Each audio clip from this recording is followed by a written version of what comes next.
calurosa bienvenida a nuestra cuarta conferencia y agradecer a nuestros expertos por aceptar nuestra invitación al evento. Asimismo, quisiera brindar la palabra en el espacio al doctor Rudolf Toisen, director y representante de la Fundación Konrad Adenauer para Guatemala, Honduras y El Salvador, y a la magistra Desiree García, directora ejecutiva de SIECA, quienes les estarán brindando palabras de bienvenida.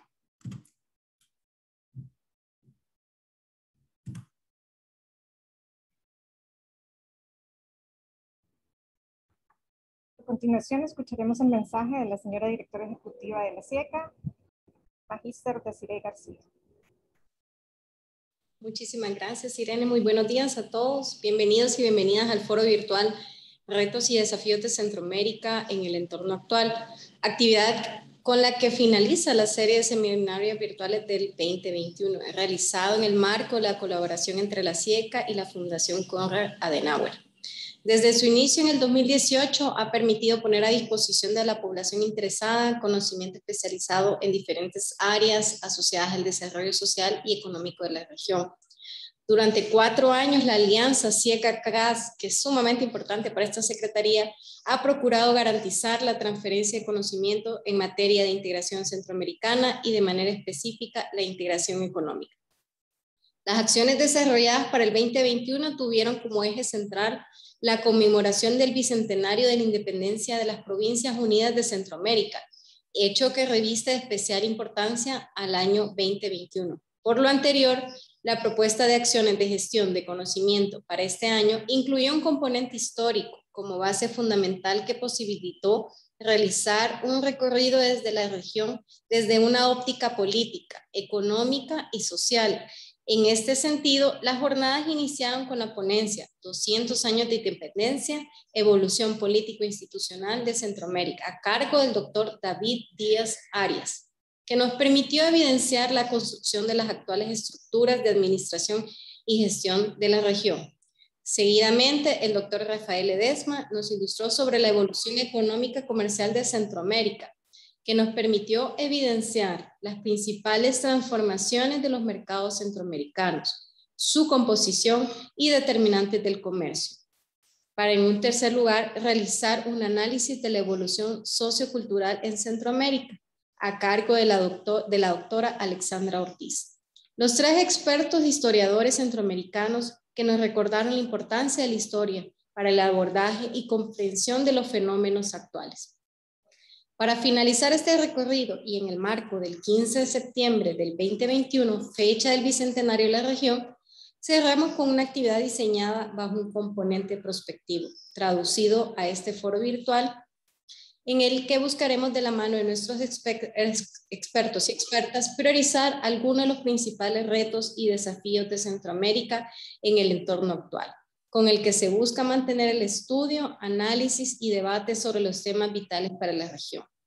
Por lo anterior, agradecemos al doctor José Deras de Honduras, estimado amigo, al maestro Luis Padilla de Guatemala y a la maestra Diana Velázquez de El Salvador, que conjuntamente dialoguemos sobre los retos que tenemos luego de 200 años de recorrido en nuestros estados.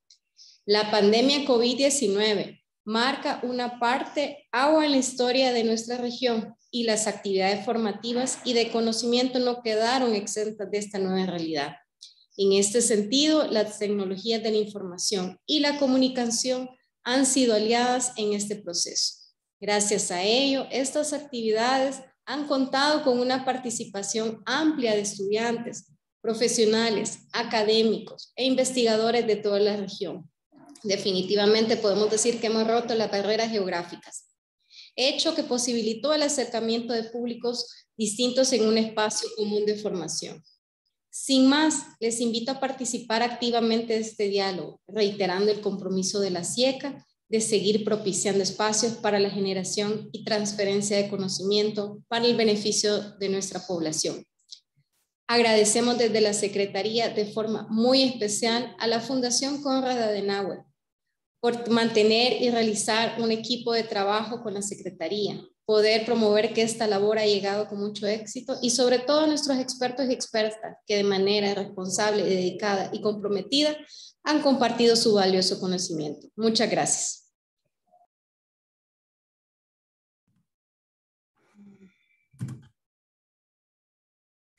Muchísimas gracias a la directora ejecutiva. Leeré una pequeña reseña de los expositores y procederé con ello. Adriana Velázquez es relacionista internacional con estudios de posgrado en ciencia política, ciencias sociales, políticas públicas y desarrollo.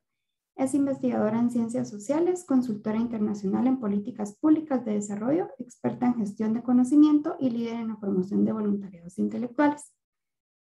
Luis Padilla es licenciado en Ciencia Política, maestría en Relaciones Internacionales por la Universidad de París y fue decano de la Facultad de Ciencias Políticas y Sociales, así como profesor de cursos de integración regional, teoría de las relaciones internacionales e investigación. José Efraín Deas, jefe de la Oficina de Evaluación Independiente, oficina independiente responsable de verificar la contribución del Banco en el Desarrollo de los Países, del Banco Centroamericano de Integración Económica BESI. Posee un PhD en Economía del Reino Unido y un magíster en Socioeconomía Ambiental, con especialidad en Economía. Es ingeniero agrónomo con énfasis en Desarrollo Sostenible por Costa Rica. Por 20 años ha trabajado en el desarrollo económico de programas y proyectos y estrategias. Rindo la palabra a Irene. Muchísimas gracias, Annalisa. Bienvenidos y bienvenidas nuevamente. Para iniciar con este foro, les explicaremos brevemente la metodología de intervención. Cada uno de nuestros expertos y nuestra experta tendrá alrededor de 10 a 15 minutos para podernos presentar de manera puntual cuáles son los retos y desafíos que tenemos desde diferentes ópticas. Se priorizan las siguientes áreas: área política, área económica comercial y área social. En este sentido, les planteamos las siguientes preguntas a nuestros panelistas. ¿Cuáles, a su criterio, son los principales retos de los países de la región SICA a mediano y corto plazo? ¿Cuáles son las condicionantes actuales para el logro de los mejores niveles de desarrollo de la región? ¿Y cuáles son los recursos o condiciones a considerar para afrontar los retos identificados? El orden de intervención será priorizando así las áreas. Área política a cargo del maestro Luis Padilla, área económica social a cargo del doctor José Deas y área social a cargo de la maestra Adriana Velázquez. Sin más, cedo la palabra y doy nuevamente la más cordial bienvenida al maestro Luis Padilla para que nos ilustre en referencia a estas tres preguntas. Muchísimas gracias, Irene. Muchísimas gracias a la Fundación Konrad Adenauer y, por supuesto, a la Secretaría de Integración Económica Centroamericana por la oportunidad de compartir con ustedes hoy. Un saludo muy cordial a mis colegas panelistas y, por supuesto, a todos los estudiantes por acompañarnos. Y, muy agradecido, ¿verdad?, por estar presente en esta sesión de cierre, ¿verdad?, que es muy necesaria ahora que estamos reflexionando sobre la naturaleza de los retos que enfrenta Centroamérica, los países de la región Centroamérica, pero también la región centroamericana como una región que busca también un proceso de integración sólido de cara al desarrollo en los próximos años, dadas las condiciones también que estamos enfrentando, de desafíos que cada vez se van transnacionalizando más, lo cual ha sido demostrado ampliamente por la pandemia del COVID-19. Entonces, a mí me gustaría, para responder esta pregunta sobre cuáles son los retos a corto y mediano plazo que enfrenta Centroamérica y las condicionantes que enfrenta para consolidar una ruta sólida hacia el desarrollo, empezar, mejor dicho, plantear un elemento de respuesta que me parece que debe ser alrededor del cual tienen que girar cualquier discusión respecto a la consolidación de esta ruta hacia el desarrollo en el caso de un enfoque político, y es la idea de la necesaria consolidación y profundización de una cultura democrática sólida en los países de la región SICA y el correspondiente fortalecimiento institucional necesario en una región que pasó de una etapa en la cual se empezó a encaminar hacia el fortalecimiento democrático a un momento en el cual pues, se está observando que existen ciertas evidencias de retroceso democrático en muchos de los países de la región.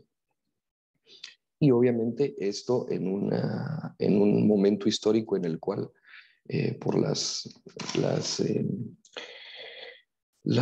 realidades de las relaciones internacionales y de la profundización e intensificación del proceso globalizador provocan una fragmentación del poder del Estado que necesariamente implica que las instituciones políticas vayan fortaleciéndose en cada uno de los estados.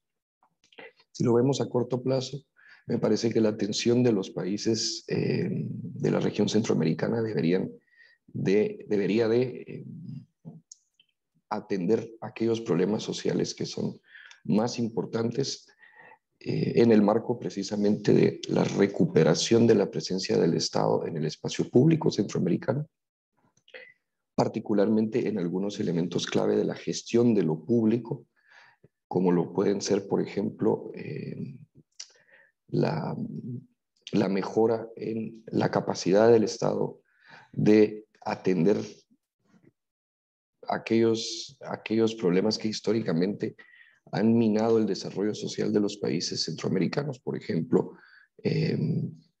crear las condiciones para que existan condiciones de salud con acceso universal para todos los ciudadanos centroamericanos, atender el tema de la representación de muchas de las poblaciones que están hasta ahora excluidas del espacio político centroamericano, particularmente de las poblaciones indígenas, de las mujeres, de las personas o las poblaciones de la comunidad LGTBI también, por ejemplo.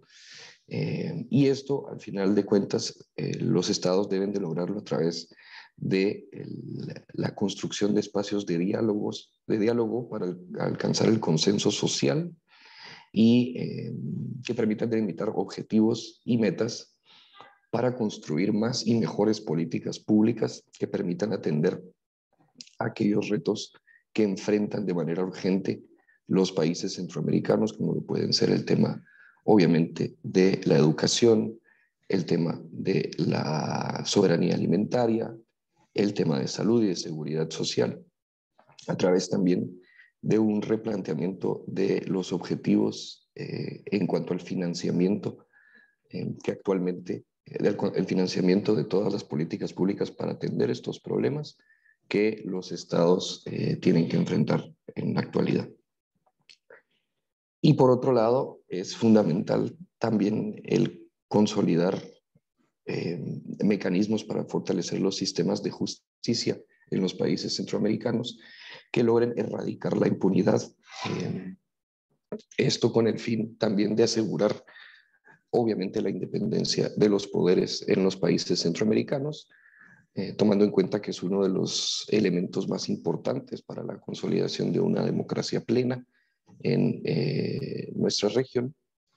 Y la evidencia parece demostrar actualmente que los países centroamericanos, o muchos de los países centroamericanos, están pasando de ser democracias o regímenes democráticos puros, como se esperaba en la década de los 80s, a contar con características de regímenes híbridos, es decir, estados en los cuales existen características de una democracia formal que se combinan con características de sistemas autocráticos, ¿verdad? Por ejemplo, la alineación de poderes en los tres poderes, en el legislativo, en el judicial y el ejecutivo, la ausencia de oposición o la ausencia de medios de comunicación independientes. Y esto, pues obviamente, implica que se tenga que consolidar un liderazgo centroamericano que permita replantear la importancia de la cultura democrática como la esencia de los esfuerzos para consolidar el desarrollo en la región. Y esto nos permite también ver este problema desde una dimensión más regional, repensando o haciendo alusión a esta dimensión que durante los años 80 fue retomada por los países centroamericanos en un momento de conflicto, como lo fueron los conflictos armados centroamericanos y el contexto de la Guerra Fría, en el cual los esfuerzos por la democratización, por lograr la democratización en la región, permitieron no solo resolver los diferentes conflictos que vivían los países centroamericanos, sino también reactivar el esquema institucional de la integración que conocemos ahora. Y esto, por supuesto, nos implica pensar que a mediano plazo uno de los retos de la región centroamericana es refundar la razón de ser del proceso de integración centroamericano, acercándolo a las necesidades de democratización y de replanteamiento de una cultura democrática más profunda, acorde a las necesidades y desafíos que está viviendo nuestra región en el siglo XXI, de cara precisamente a los diferentes problemas que afronta en un momento en el cual la globalización también ha provocado que se replanteen las agendas que los estados deben de abordar de manera conjunta y no de manera aislada. Y esto pues nos lleva a pensar que en realidad la politización de los procesos, de un proceso como el centroamericano, es un elemento que permite dinamizar la integración, lo cual pues obviamente lo demostró el proceso histórico como el de Esquipulas, en el cual las agendas de democratización, de protección de los derechos humanos, aparecieron como la variable más importante que permitió incidir en la respuesta a los conflictos en aquel entonces. Y esto pues obviamente en el caso del proceso centroamericano nos llama a posicionar la dinámica interpresidencial, ¿verdad?, como el elemento clave para replantear un esquema que permita darle un rumbo nuevo a la integración, al proceso de integración, y de esta misma manera que permita que exista un consenso y un diálogo entre países centroamericanos para priorizar aquellos elementos que precisamente les van a permitir recuperar el espacio público y responder a las necesidades de sus ciudadanos. Y obviamente esto requiere de la existencia de liderazgos de parte de aquellos países que tengan un compromiso mayor con la integración regional para restablecer este diálogo presidencial que en los años 80 demostró ser el que permitió ir más allá de las diferencias de cada uno de los países y que también en este momento puede replantear las bases para reencauzar los esfuerzos de integración en materia de desarrollo. Y esto pues nos lleva a cuestionarnos sobre al final cuál tiene que ser la orientación o la reorientación del diseño institucional regional centroamericano para responder a estos desafíos.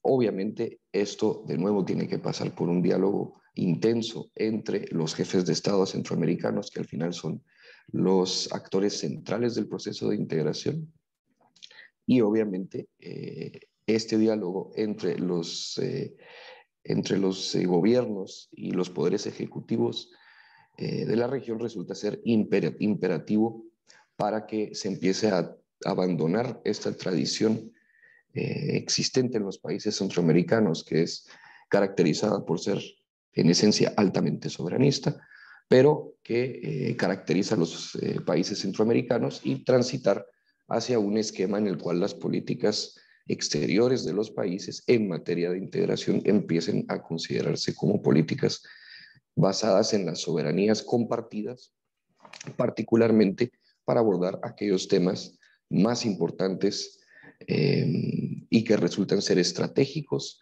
para el futuro de la región centroamericana, como lo pueden ser la protección de los derechos humanos, por ejemplo, en el caso de las poblaciones migrantes, obviamente en el caso de las poblaciones que están representadas minoritariamente en el espacio político, de nuevo, las mujeres, las poblaciones LGTBI y las poblaciones indígenas de Centroamérica, y obviamente aquellos temas que ahora se han transnacionalizado y que demuestran ser uno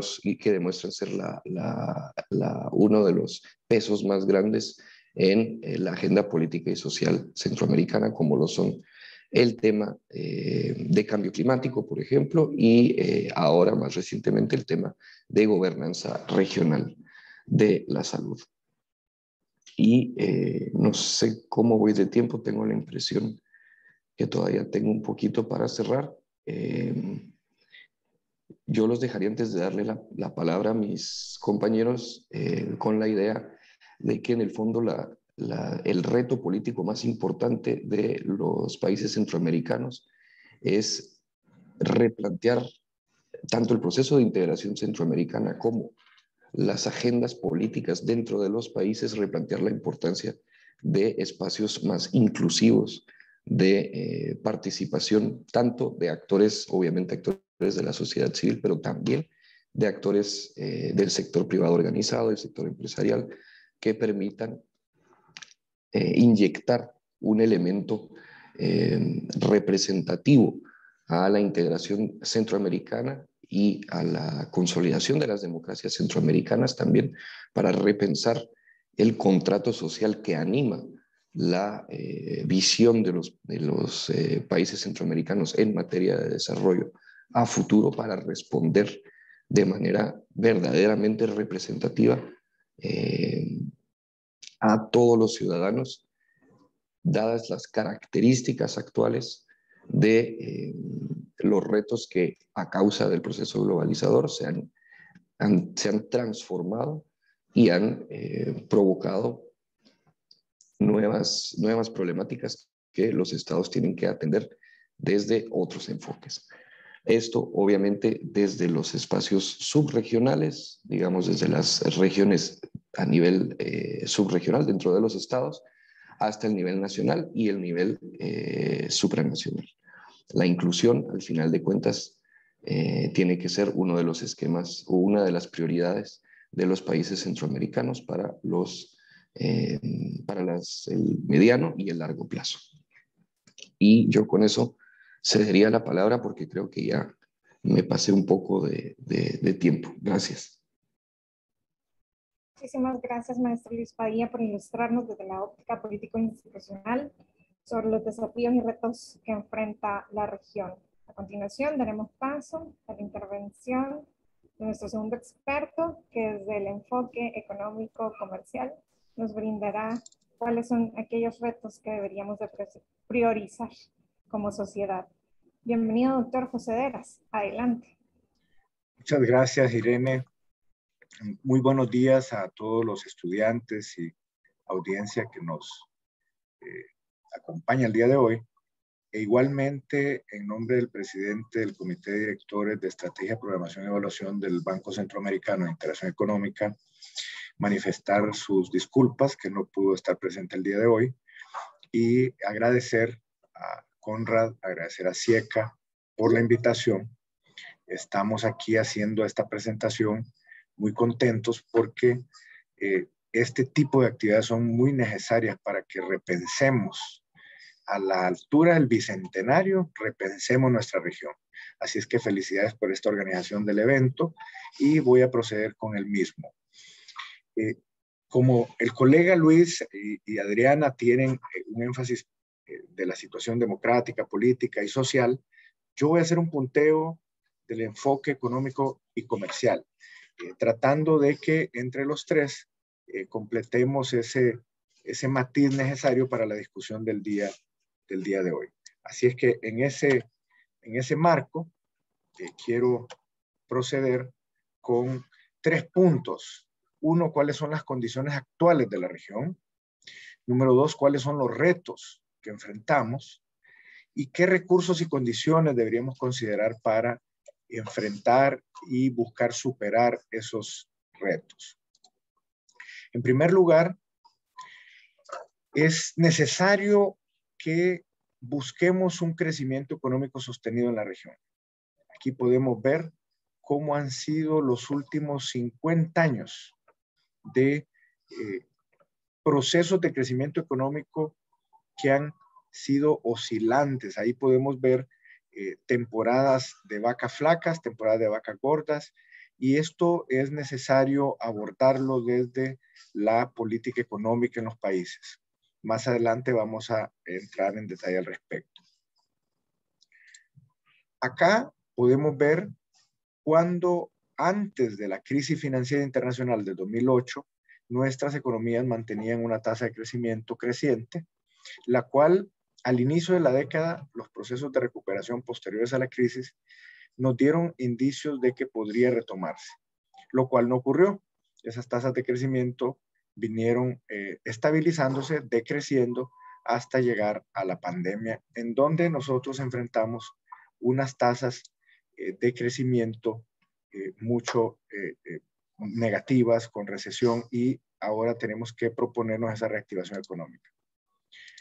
Acá está el promedio de la contracción de la economía el año pasado, de menos 7.2% en la región centroamericana, incluyendo Panamá y República Dominicana. En 2021, con los esfuerzos de los gobiernos, el sector privado, el proceso de vacunación sobre todo, se espera un crecimiento promedio de la economía del 4.7%. Acá conviene tocar ya uno de los puntos.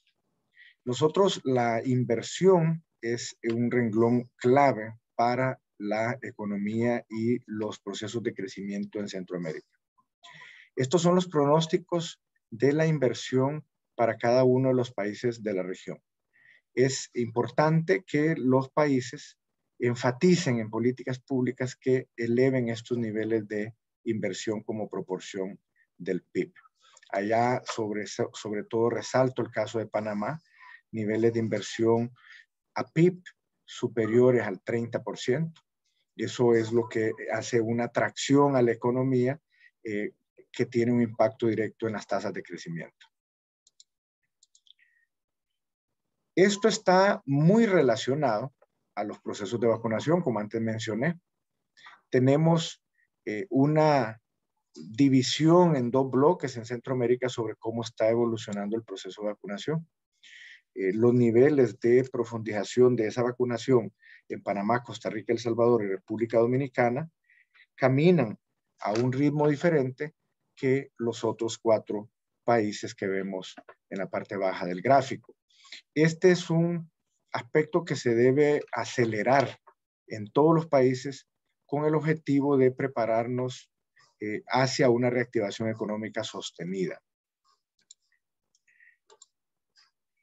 Y la región entonces ahí debe buscar equilibrar lo que es la actividad económica y la salud, en el sentido que si nosotros, por un lado, queremos aplanar las curvas, como dicen los expertos, tenemos que implementar todas las medidas necesarias, pero a su vez, tener el cuidado de que la contención no vaya en un detrimento de la actividad económica. Entonces, equilibrar esa doble curva es uno de los retos más importantes del 2021-2022 para la región centroamericana. Los ciclos económicos es muy importante considerarlos en ese proceso de reactivación económica. Nosotros tenemos, por un lado, alta vulnerabilidad a desastres naturales, a eventos de cambio climático. También tenemos una relación muy fuerte desde el punto de vista comercial con nuestro principal socio, Estados Unidos, y también el comercio intrarregional, que es de alrededor de 1/3 del comercio total de la región centroamericana. A estos dos asuntos hay que sacarles provecho, sobre todo con la reactivación económica de Estados Unidos y un incremento en la demanda de productos centroamericanos. También otro aspecto clave en los ciclos económicos nuestros y muy trillado se ha mencionado son los precios de los commodities. Por ejemplo, el café, en el caso de nuestros productos de exportación, hay un marcado comportamiento cíclico de esos precios y su efecto en la economía. E igualmente podemos decir el precio del petróleo en productos importados. Eso influye fuertemente y en esos aspectos tenemos que fijarnos a la hora de este proceso de reactivación económica al que nos dirigimos. Igualmente, los términos del intercambio. Más adelante vamos a ver cuál es la condición de nuestro sector externo. Algo que mencionaba don Luis Padilla, que es clave, es que debemos, y por ahí uno de los miembros de la audiencia lo puso a manera de comentario, es que tenemos que acelerar las tasas de crecimiento económico aunado con el incremento de oportunidades para las mayorías. Aquí podemos ver en este gráfico, el coeficiente de Gini promedio de la región es 49.6, o sea, estamos en la mitad del índice de desigualdad, en el sentido que nosotros deberíamos buscar, y si nos fijamos en el eje X, tasas de crecimiento altas, o sea, hacia la derecha en el eje X, y a su vez Ginis bajos, lo más bajos posibles.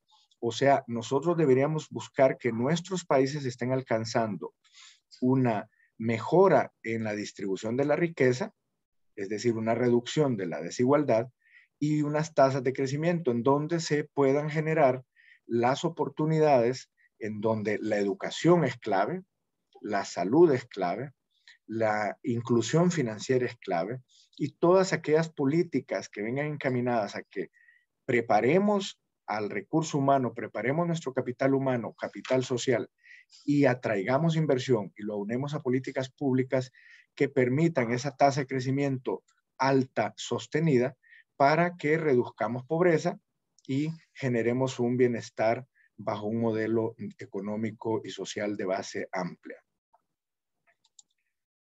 Ese es el cuadrante al que aspiramos. Ahí, entonces, empecemos a hablar de algunos de los fenómenos sociales y económicos que tenemos. Esto solo es una reflexión. Fijémonos cómo las remesas en nuestra región llegan prácticamente a sobreponerse significativamente a los niveles de inversión extranjera directa. Esto es un asunto que refleja algunas de las debilidades del modelo económico que debe fortalecerse en el sentido de ser de base amplia para que las oportunidades para la mayoría de las poblaciones se lleven a cabo en la región y no fuera de la región. Aquí podemos ver las remesas como el principal flujo de recursos internacionales a la región centroamericana. Imagínense que las remesas superan tanto a la inversión extranjera directa como a la cooperación y ayuda al desarrollo a la región centroamericana. Este es un aspecto a tomar en cuenta. La remesa es un recurso muy importante y debe buscarse la política pública que favorezca a que las familias receptoras generen y tengan oportunidades a partir de eso para hacer cambios estructurales en la estructura, valga la redundancia, social, en términos de mejorar la siguiente generación en términos de educación, salud, infraestructura y el acceso a empleo dentro de la región. En términos del intercambio, aquí podemos darnos cuenta que es deficitario en la mayoría de nuestros países y ahí señalamos a Panamá como el único país cuyas exportaciones acumuladas son superiores a sus importaciones acumuladas. En este sentido, hay que poner agendas a trabajar para elevar los niveles de producción, elevar los niveles de productividad, de innovación, de valor agregado, de manera tal que lo que exporte la región eleve esa proporción con respecto a las importaciones y mejoremos nuestros términos de intercambio. Acá podemos ver cómo se han estado comportando los ingresos y los gastos en el 2021 en términos interanuales con respecto al año 2020. Todos los países han incrementado sus ingresos acumulados de manera interanual con respecto a 2020. Eso es un reflejo de actividad económica, eso es un reflejo de mejoramiento de la recaudación, pero a su vez también el gasto acumulado que refleja la respuesta de los gobiernos, la priorización para la atención de la pandemia, vacunas, programas sociales, etcétera, ha elevado los gastos. Un caso muy particular es la República Dominicana, en donde, a pesar de que es el que más ha incrementado sus ingresos, su gasto acumulado con respecto al año 2020 ha disminuido. ¿Qué retos entonces podemos resumir que la región centroamericana enfrenta? Hay que consolidar los procesos de integración para fortalecer la competitividad. Nosotros tenemos un comercio intrarregional de alrededor de 10.000 millones de dólares entre nosotros. Eso hay que caracterizarlo por sector, por industria, por tipo de empresa, por nivel de valor agregado, por productividad, por calidad del empleo, etcétera, para potenciarlo y que ese probablemente represente el principal motor de integración. No el único, pero uno de los más fuertes que podríamos ya tener en automático. Generar más valor agregado por medio de la innovación, por medio de mejoramiento en la productividad, de manera tal que nuestros productos de exportación capten más divisa y esa divisa llegue a la actividad económica local y regional. Reducir las brechas educativas, sin duda, porque esas oportunidades deben generarse para todos. Ahí vimos el índice de Gini, donde tenemos que atacar la desigualdad. Salud, brecha tecnológica, mejoramiento de los ingresos, entre otros, para llegar a un proceso de desarrollo sostenible de la región centroamericana. ¿Qué condiciones deben darse entonces para que nosotros demos ese proceso de reactivación económica, caminemos hacia ese proceso de desarrollo sostenible? Luis Padilla fue muy enfático, muy profundo: estabilidad democrática institucional, transparencia, políticas económicas efectivas en línea con una serie de puntos que he mencionado a lo largo de la presentación, aprovechamiento de programas de desarrollo por la banca multilateral de desarrollo. Mucha de los recursos de cooperación que están en esa gráfica de la ayuda al desarrollo está viniendo de banca multilateral, que ofrece condiciones favorables, y hay que aprovecharla para que sea parte del apalancamiento de esas políticas económicas que complementen los recursos locales. La disciplina fiscal, ¿verdad? Estamos ante un reto fiscal en casi todos los países de la región y hay que crear un marco de disciplina para emprender ese proceso de desarrollo económico sostenible. Generación de mayor resiliencia. Somos uno de los hotspots del cambio climático y tenemos que emprender toda inversión pública, privada, comunitaria, municipal, pensando en el cambio climático, pensando en adaptación, pensando en mitigación, para que seamos una región resiliente y sea parte, un componente, parte de ese modelo de desarrollo sostenible que queremos hacer. Con esto yo concluyo y quedo al pendiente para la sección que vamos a tener con la audiencia, y cedo la palabra a la colega Adriana Velázquez. Muchas gracias. Muchísimas gracias, doctor José Deras, por este abordaje desde la óptica económica comercial. Así que sin más, y para no quitarle tiempo, cedemos el micrófono a nuestra tercera experta, última en intervención, pero no menos importante, nuestra maestra Adriana Velázquez, quien desde un enfoque social nos tratará de ilustrar sobre las 3 preguntas planteadas en este foro. Adelante y bienvenida nuevamente. Bueno, muchas gracias. Saludos desde Estambul. En esta ocasión es un gusto compartir con ustedes algunas reflexiones sobre los desafíos sociales de la región centroamericana en el corto y mediano plazo. Bueno, para poder, digamos, arrancar, me gustaría decirle, bueno, es difícil, digamos, llegar a priorizar 3 como tal aspectos o desafíos. En este caso he priorizado más bien una cadena en realidad de problemas que podemos ir abordando con diferentes momentos de prioridad. Definitivamente, digamos, el reto a corto plazo es atender el impacto de la crisis sanitaria, económica y fiscal generada por el COVID-19 en la trayectoria de desarrollo de los países y su capacidad para garantizar el bienestar de sus habitantes. Y es que acá, digamos, con el COVID-19, como ya lo han empezado a plantear los expertos que me antecedieron, hay diferentes patologías que atender.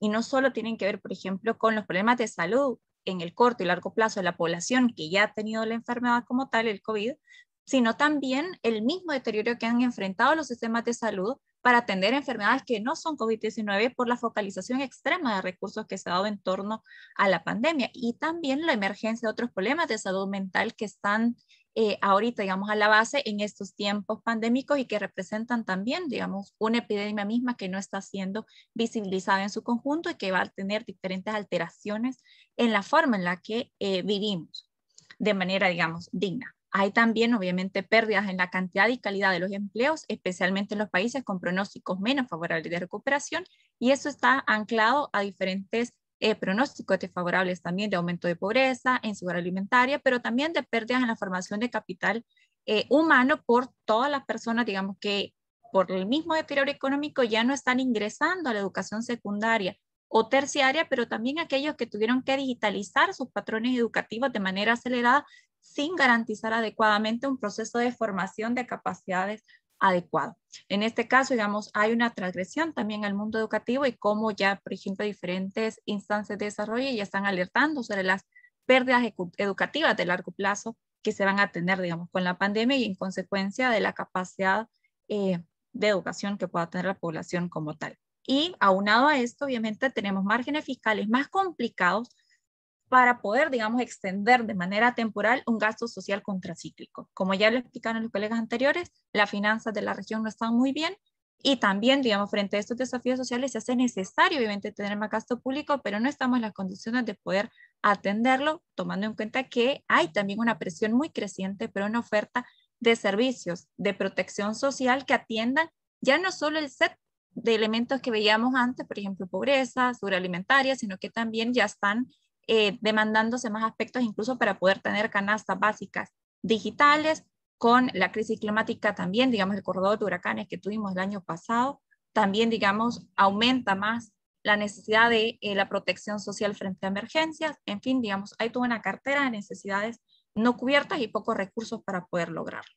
Además, frente a este impacto que tuvimos, hay también, digamos, ya en el mediano y largo plazo, la región está enfrentando toda una serie de desafíos por las implicaciones del cambio demográfico, tecnológico y ambiental en la gestión del bienestar. Y estas son, digamos, tendencias portadoras de futuro, es decir, tendencias estructurales de alto calado que vienen porque vienen.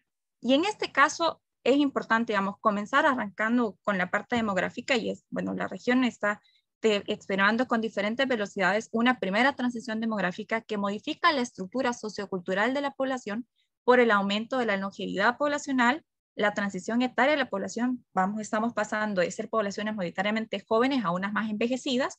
Hay también una transformación de la lógica de las cargas de cuidado reproductivo, de cargas para toda la vida vinculadas con la niñez. Vamos a pasar a otras más concentradas en momentos de la vida, en ciertos espacios, por su vinculación con la adultez mayor y la composición familiar.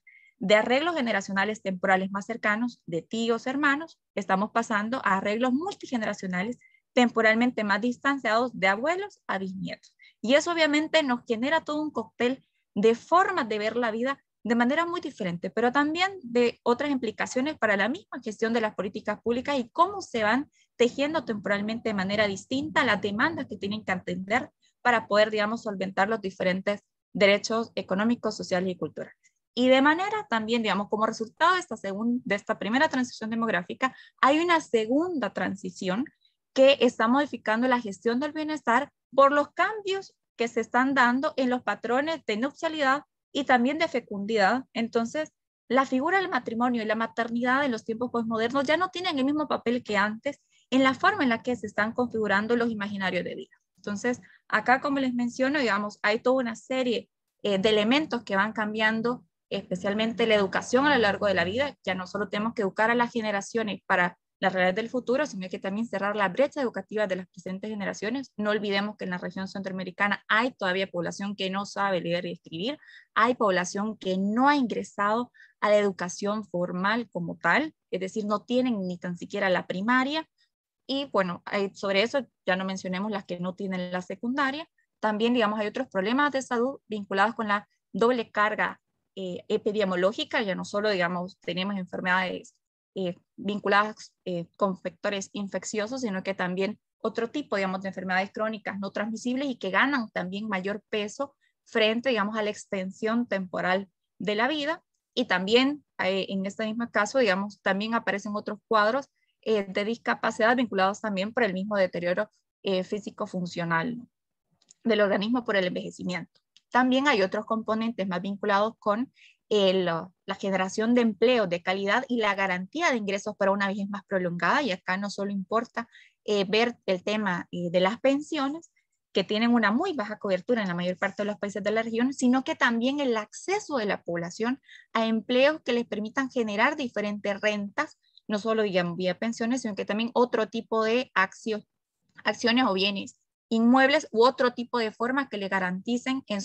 su vejez no vivan en pobreza, sino que puedan, digamos, en todo caso, preservar un nivel adecuado de vida, especialmente en sociedades donde el poder adquisitivo, digamos, determina mucho del bienestar que se obtiene, incluso de la seguridad ciudadana como tal. Y hay otra franja que está más vinculado con, obviamente, el sistema de cuidados, bajo esquemas con una mayor responsabilidad. Ahorita la región en su proceso, digamos, de transición etaria está experimentando momentos de bono demográfico que demandan, obviamente, digamos, la incorporación de población al mercado de trabajo, pero que esto también tiene que ir acompañado de arreglos diferenciados de cómo se están conciliando las cargas de trabajo doméstico y de cuidados, ya que hay una mayor corresponsabilidad de género, pero también de la sociedad entre sí, digamos, cómo se arregla la familia, el Estado y el mercado para poder solventar estas necesidades.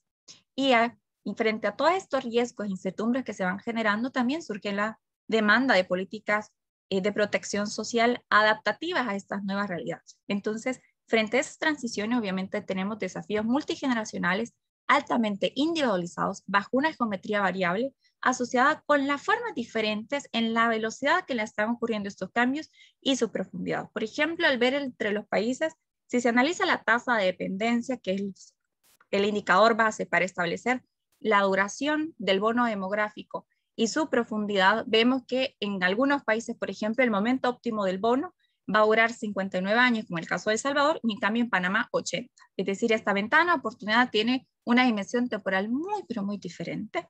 Y también en cómo estos cambios llegan a una profundidad mucho más grande. En algunos países, por ejemplo, como Nicaragua, Honduras y Costa Rica, los estimados están dados de que esta tasa de dependencia, por ejemplo, va a ser inferior al 50%, es decir, se tienen, digamos, poblaciones en edad de trabajar con un volumen superior a de la población en edad de dependencia, en cambio en el resto de países son valores mayores como tal. Y esto nos da, digamos, obviamente a nivel regional, una agenda muy diferenciada para poder trabajar estos procesos demográficos, pero también al interior de los países hay también variaciones importantes según el nivel de ingreso, el área geográfica especialmente. Entonces, ahora, en esta misma vertiente, digamos, de cambios diferenciados, también vemos cómo las poblaciones centroamericanas están envejeciendo a un ritmo distinto. Por ejemplo, en el caso de Costa Rica, alcanzaron ya la edad mediana, superó la frontera de los 30 años, ya hace muchísimos años. En cambio, en Guatemala este proceso todavía, digamos, no ha ocurrido.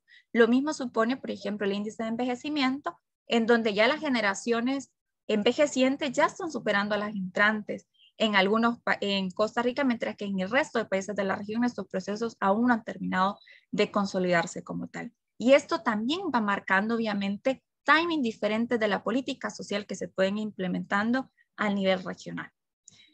También, digamos, hay obviamente, digamos, tendencias diferenciadas en la tasa global de fecundidad. En algunos países más avanzados en la transición demográfica ya alcanzaron los niveles, digamos, ya están por debajo de los niveles de reemplazo demográfico, mientras que en otros países no. Por ejemplo, para los estimados 2020-2025, Costa Rica y El Salvador ya tenían tasas de fecundidad por debajo de este umbral y en cambio en otros países aún no. Entonces, esto, como les menciono, nos da niveles, digamos, muy diferentes de cómo ir trabajando y cómo se van perfilando los desafíos nacionales al respecto.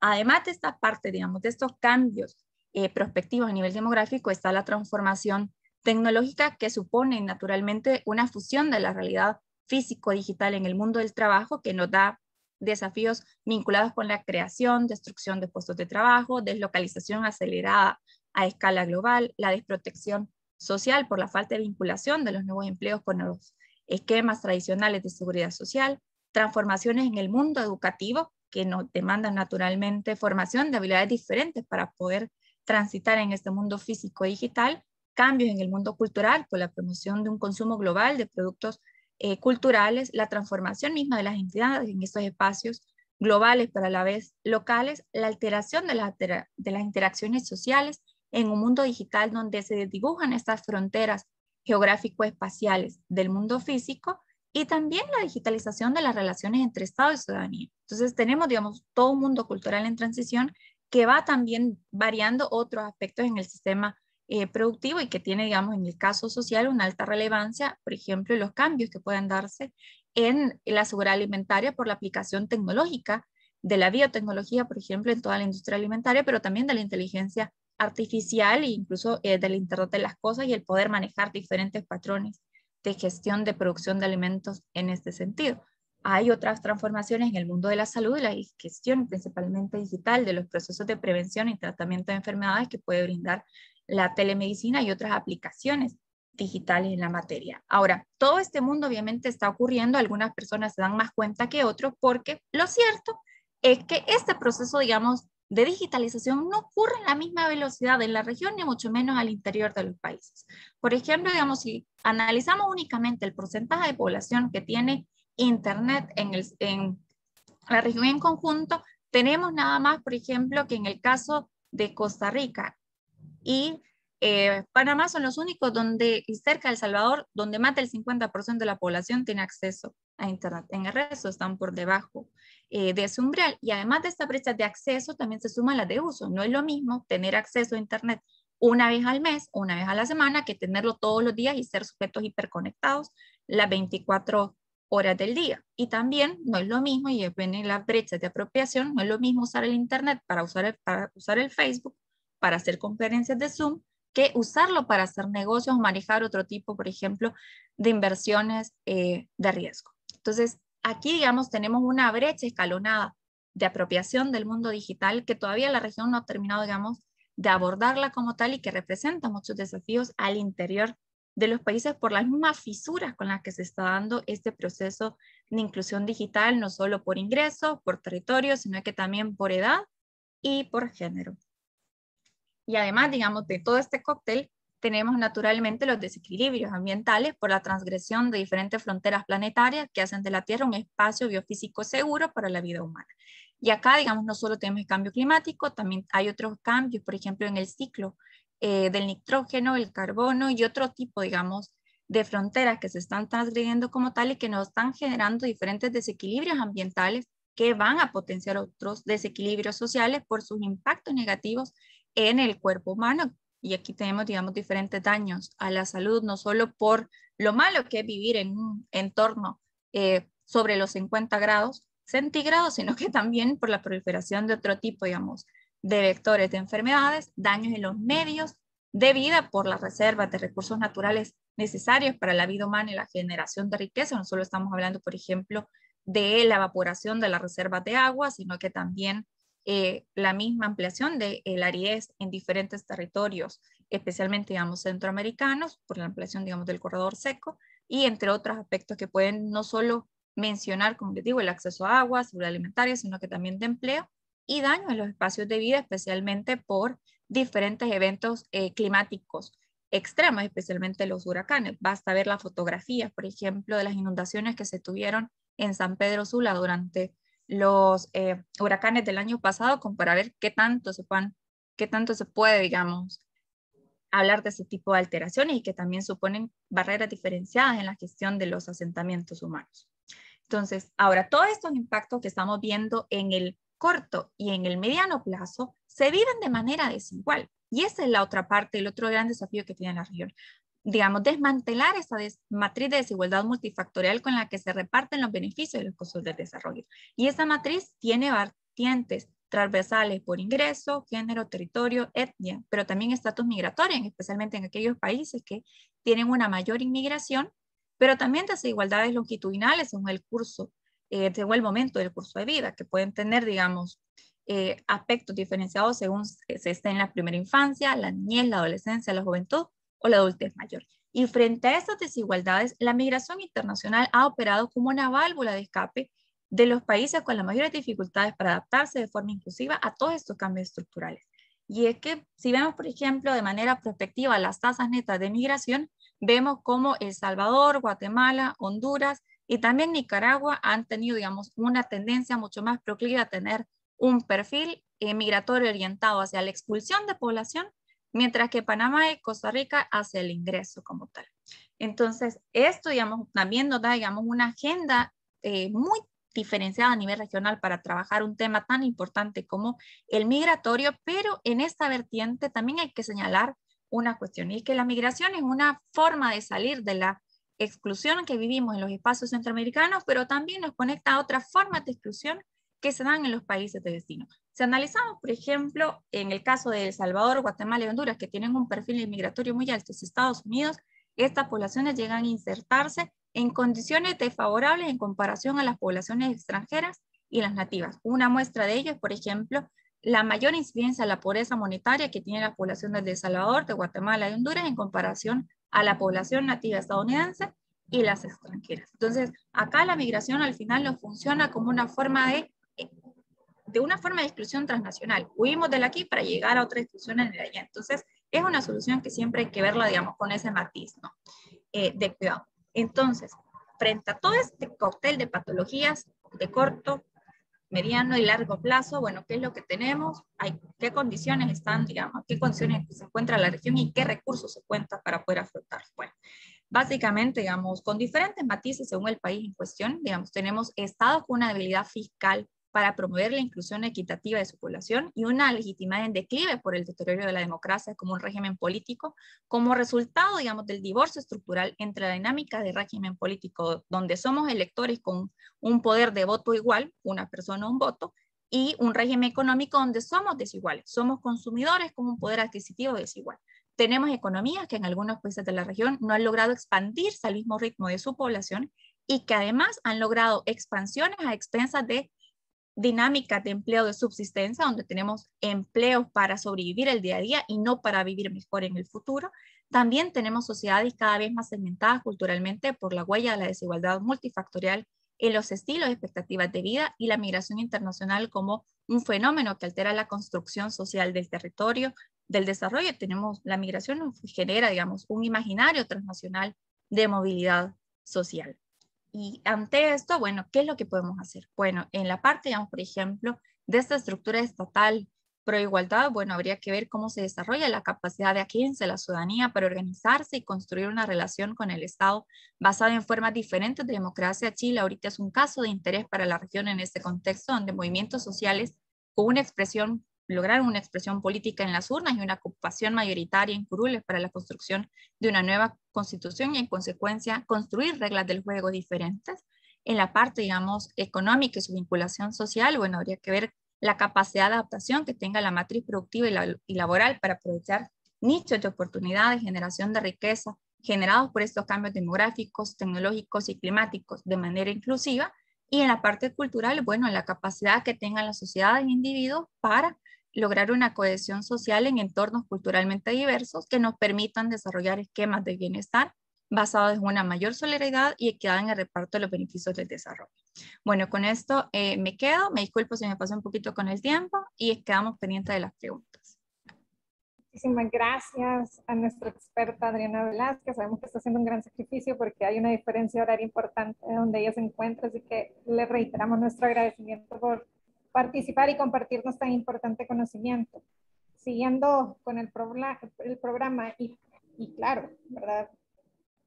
Antes de trasladarle sus comentarios y preguntas a nuestros expertos, nos gustaría siempre conocer, mediante una actividad de sondeo, cuáles son algunas valoraciones que ustedes como audiencia tienen sobre estas temáticas, principalmente los retos y desafíos. Sé que cada uno de nosotros, desde nuestra especialidad de estudio, desde nuestro desempeño profesional, tiene una visión de cuáles podrían ser los retos a priorizar por los tomadores de decisiones en nuestra región y, ¿por qué no?, por cada uno de nosotros que debemos de ejercer ciudadanía.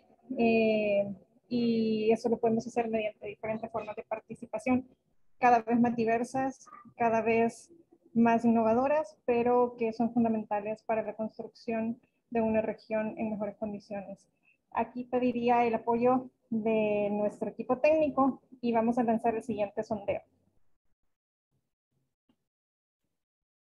Pregunta número 1. Los principales retos a mediano y corto plazo de la región son económicos comerciales, medioambientales, sociales culturales, políticos, tecnológicos. Sabemos que hay más, pero vamos a ver en este sondeo cuál es el que más ha sido priorizado. Económicos, comerciales son los que van a la punta. Bueno, ya llegamos a sociales también liderando esto.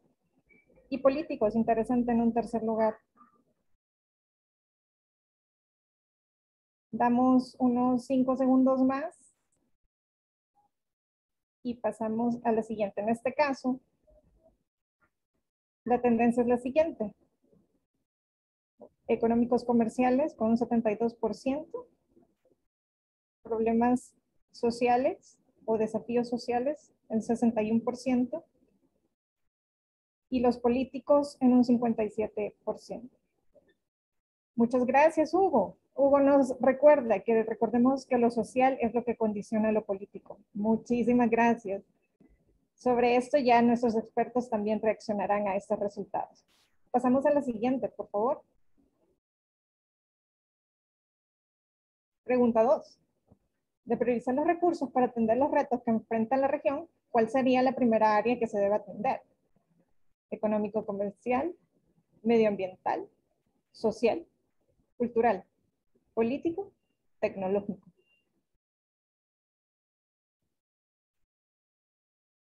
En la pregunta anterior, el tema económico-comercial era el priorizado. En este caso está justo a la par, o muy a la par, de el área social o los problemas asociados al área social para ser priorizado. Agradecemos a cada uno de ustedes su participación en este espacio, es fundamental para nosotros. Y daremos unos 5 segundos adicionales, por favor. Agradecemos también al equipo de la Fundación Konrad Adenauer por la plataforma y permitirnos tener este espacio de interacción. En este caso, los resultados de la pregunta 2 son los siguientes. Si tuviésemos que priorizar los recursos, ¿qué área atenderíamos primero? El área económica comercial vuelve a ser priorizada, seguida con un 37% del área social, y luego saltamos drásticamente a una tercera área priorizada que sería un área relativa al abordaje desde el ámbito tecnológico. Muchísimas gracias. Pasamos a la siguiente pregunta. Pregunta 3. ¿Cuáles son los principales recursos que posee la región para atender los retos actuales y venideros? Recursos humanos, recursos naturales, un recurso económico comercial, que es la zona de libre comercio, también se destaca, la ubicación geográfica,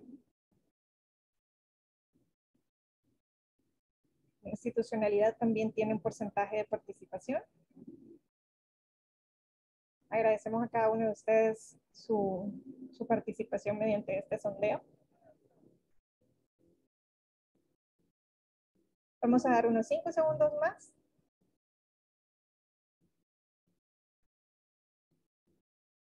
Cerramos. Recursos naturales, con un 53%, casi a la par de los recursos humanos. También tenemos como tercero la ubicación geográfica, que usualmente son recursos que ya no son construidos, pero de alguna manera pueden ser trabajados y potenciados. La zona de libre comercio, que sí es una construcción que parte de lo institucional, como una cuarto recurso priorizado, con un 29%.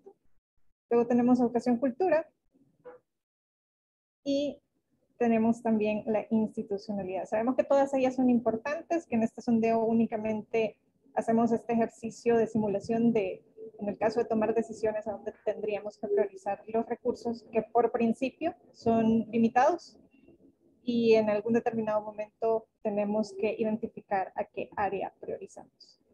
Sin más, creo que esta es la última pregunta del sondeo. agradecemos, cerramos este espacio y nuevamente cedemos un espacio de 5 minutos para nuestros expertos puedan reforzar algún mensaje adicional o reaccionar a este ejercicio de sondeo y un poco la tendencia que nuestra audiencia está priorizando o se está decantando para enfrentar o priorizar estos retos que tenemos. ¿Les parece si hoy iniciamos al revés? Iniciamos con Adriana Velázquez, con sus 5 minutos para que nos pueda dar una reacción al sondeo o algún mensaje para reforzar su presentación y planteamiento. Bienvenida, Adriana, adelante. Sí, bueno, yo sé que por el formato de la pregunta había que escoger una área como tal, pero en este aspecto me gustaría resaltar 2 cosas. La primera es la convergencia que tiene que existir entre la estructura política, económica y social para lograr diferentes objetivos de desarrollo. Eso no lo podemos, digamos, no perder, digamos, jamás. Ninguna área es más importante que la otra, sino más bien la convergencia, cómo logramos objetivos en estas transformaciones.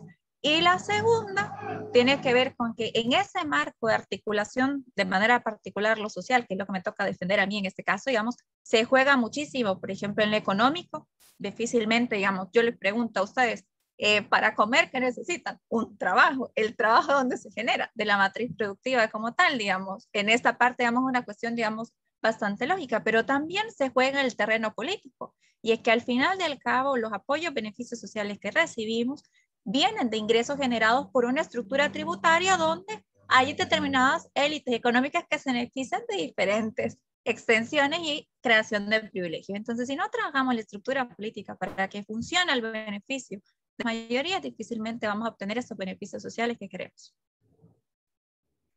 Muchísimas gracias, Adriana. Sí, sumamente importante. Tal vez para el ejercicio habíamos hecho, sabemos y reiteramos de que todas las aristas son importantes, incluso por tema metodológico no, establecimos este compartimento, pero sí reiterar, como bien indicaba nuestra experta, de que cada uno de esos aspectos es fundamental para el funcionamiento del siguiente, ¿verdad? De hecho, cuesta mucho delimitar qué aspecto entra en qué área.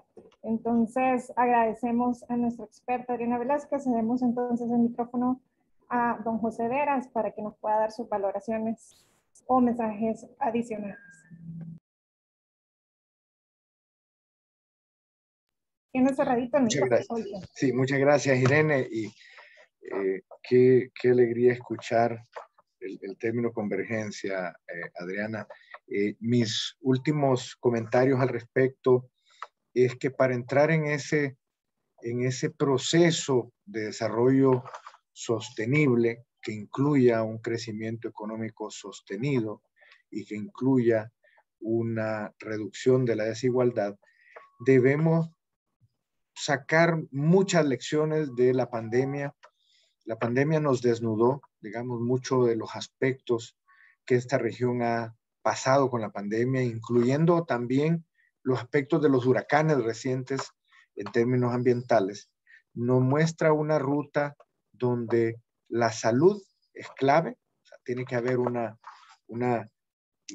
reinvención de nuestro sistema sanitario, una priorización de las inversiones públicas y privadas hacia ese sector para que en el periodo post-COVID podamos prepararnos hacia el futuro con o sin nuevas pandemias. La educación clave, una educación universal, sin brechas entre la educación pública y privada. Eso es muy importante. Una educación que entonces esté con el asunto tecnológico al día en todos los niveles, que los procesos de inclusión educativa se dé a la educación primaria, secundaria, en un nivel superior, y que eso impacte en el modelo económico de base amplia que mencioné. Y para eso tenemos que invitarnos a crear políticas públicas y analizar el Producto Interno Bruto, ver las cuentas nacionales, ver en dónde están nuestros cuellos de botella en producción, en productividad, en valor agregado, y dar ese salto entonces hacia incluir mayores niveles de innovación y abrir esa innovación con mayor empleabilidad, porque todo ese recurso humano que está saliendo de la región, que no ha tenido esas oportunidades, no debe seguir ocurriendo. Y el cambio climático con eso finalizo, nos ofrece, la pandemia y cambio climático nos ofrece para mí dos carriles muy importantes.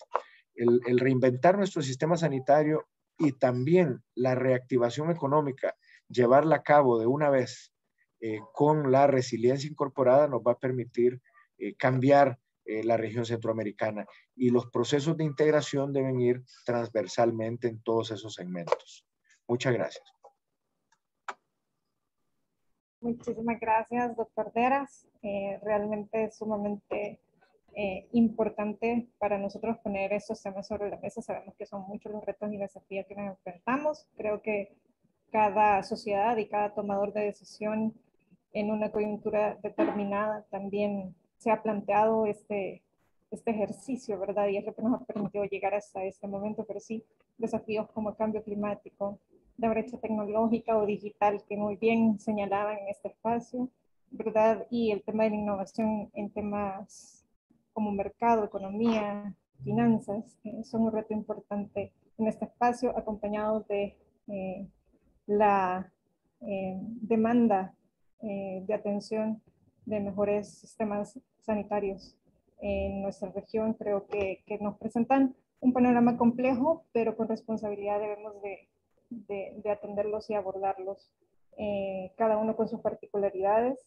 y que nos permitirá tener una visión más completa y abordarlos de forma responsable, por lo menos desde este espacio, desde la academia o el ejercicio de la ciudadanía o participación social. Sin más, aquí a nuestro experto Luis Padilla le cedemos nuevamente el micrófono para darnos algunos mensajes asociados a este sondeo o algún mensaje adicional a su ponencia o disertación.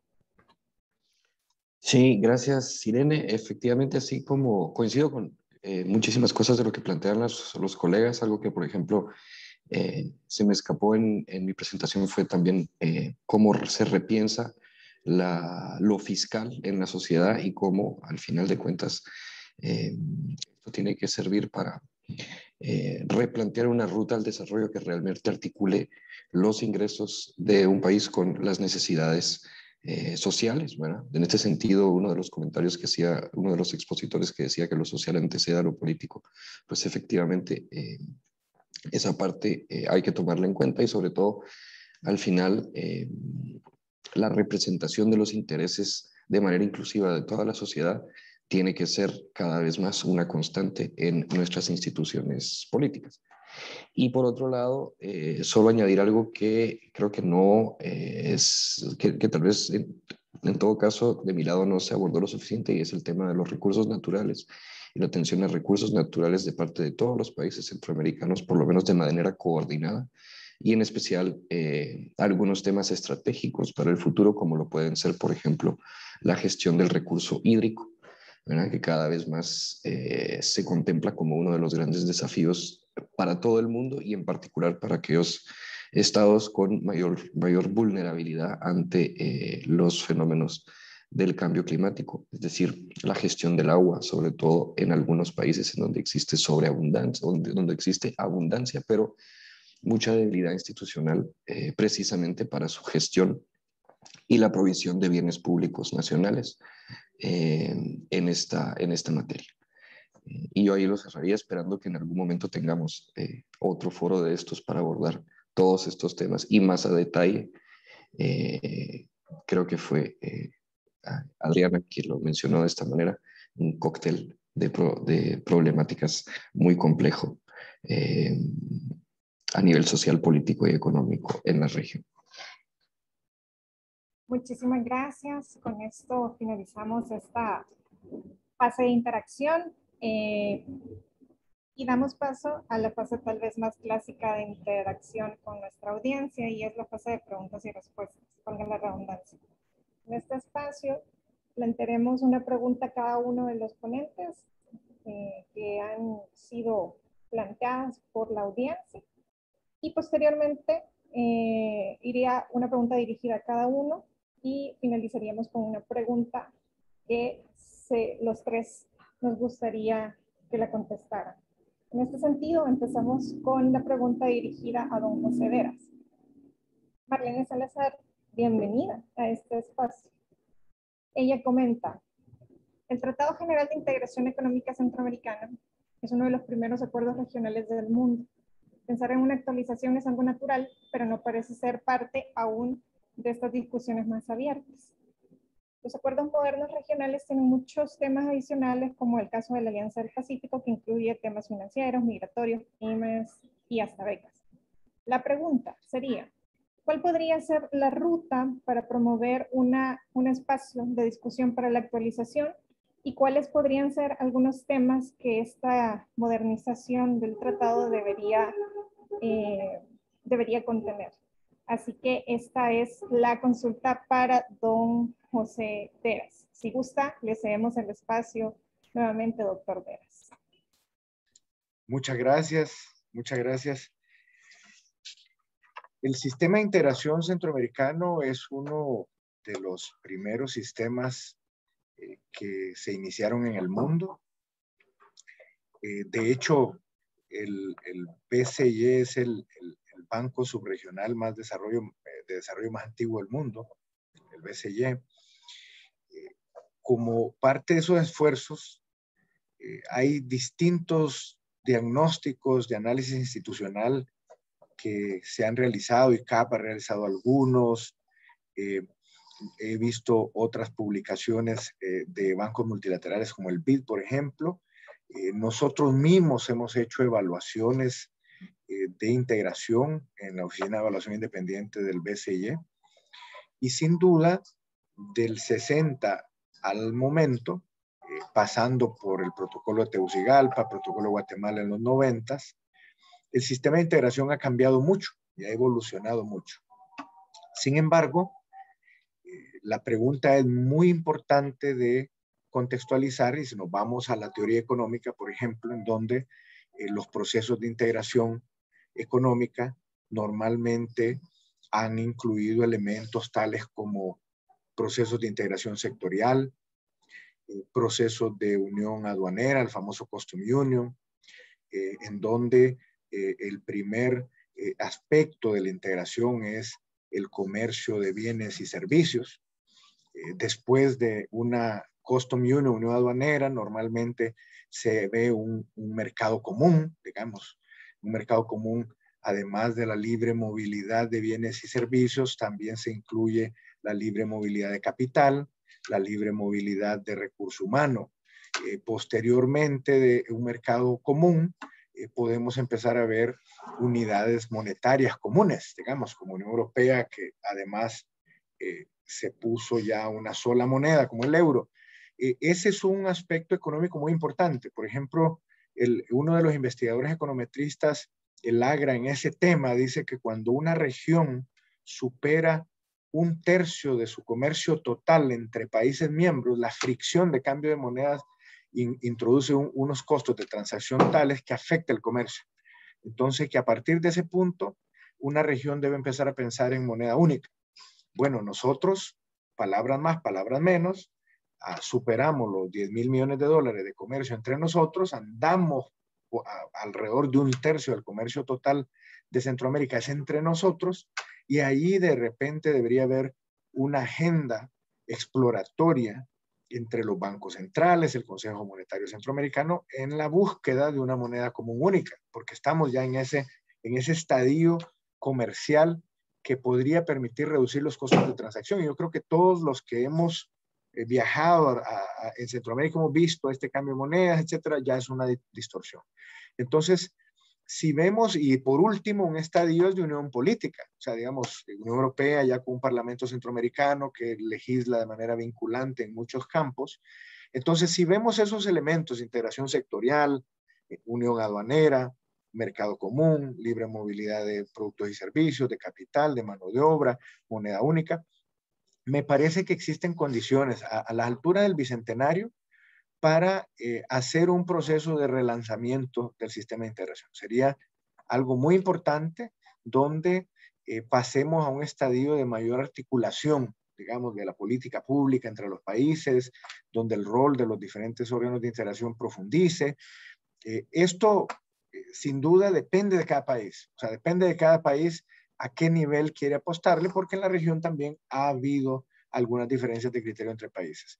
Pero sin duda, estando al bicentenario, ya inclusive creo hay algunas resoluciones o algunos mandatos exploratorios en ese sentido a algunos de los propios órganos del sistema, lo cual es muy entendible y necesario, diría yo, después de 60 años de este proceso.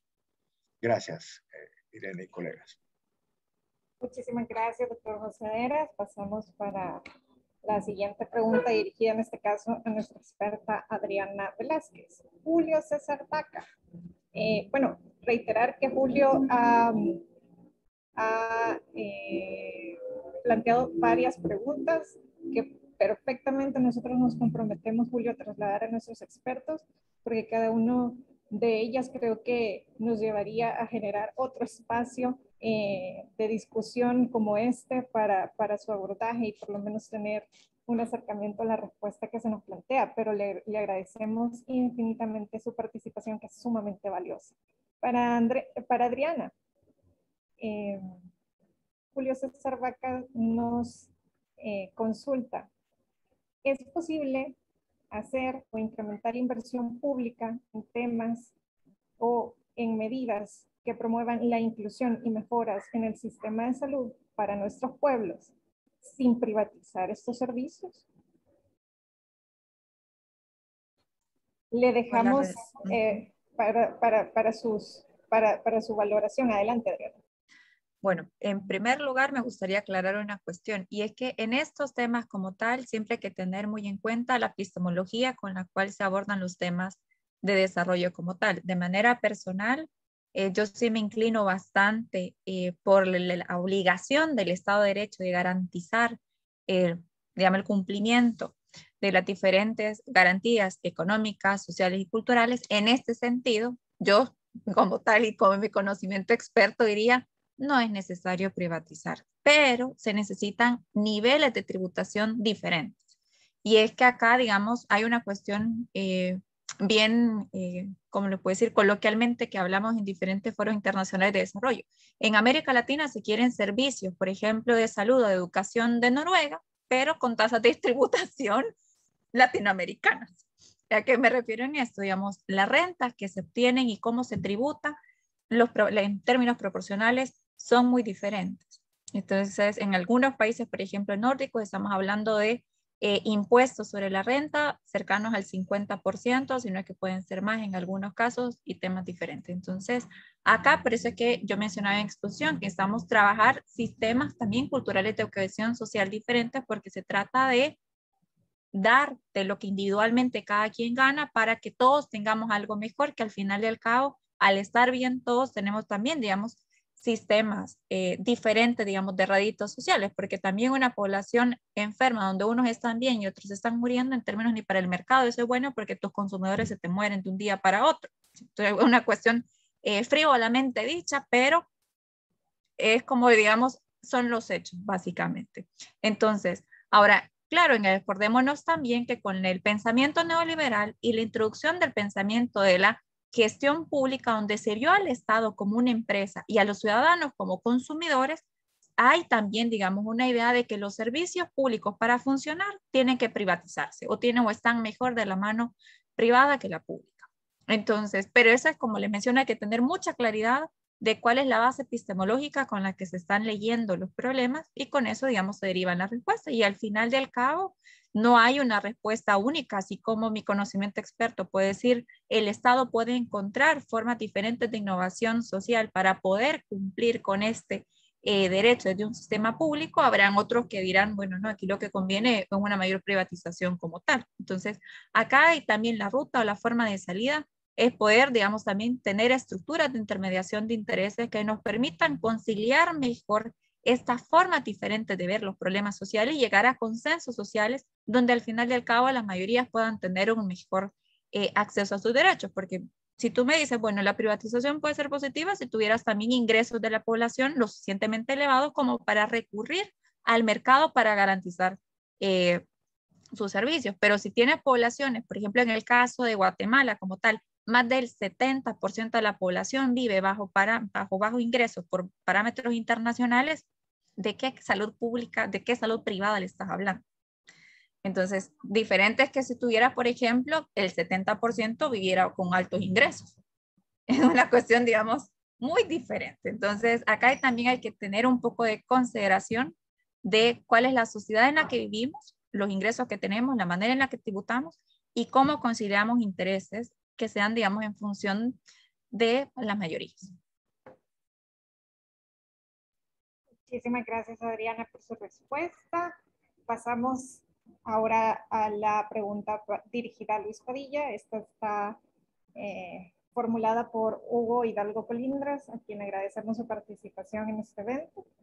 Él consulta lo siguiente: ¿cómo puede ser posible la integración de algunas naciones que hasta el momento han sido excluidas del proceso de integración centroamericana o no tienen tanta participación? Por ejemplo, las naciones garífonas, afro, mezquitos, etcétera, que poseen grandes territorios, tienen también un propio sistema de administración o gestión y con niveles de analfabetismo más o menos de un 40%. La pregunta puntual sería: ¿qué mecanismos o acciones se deberían de considerar para tener una mayor participación de estas naciones de la región que aún no tienen esa gran participación o representatividad en el proceso de integración centroamericana? Muchas gracias por la pregunta. En principio, yo de hecho vi esa pregunta en el chat, me pareció muy interesante porque precisamente uno de los grandes desafíos del proceso de integración de manera general es ser pues mucho más inclusivo y crear y fortalecer los mecanismos que ya existen dentro del sistema para la participación de la sociedad civil, no solo para garantizar mayor legitimidad del proceso de integración centroamericano, sino también precisamente para que estén representados los intereses de todas las poblaciones centroamericanas. En este sentido, desde el proceso de integración centroamericano, pues se puede mencionar el fortalecimiento del Comité Consultivo del Sistema de Integración, por ejemplo, a través, bueno, cuyos capítulos nacionales en principio tienen que vehicular las demandas y las necesidades, los intereses de todos de todo el sector de la sociedad civil organizado.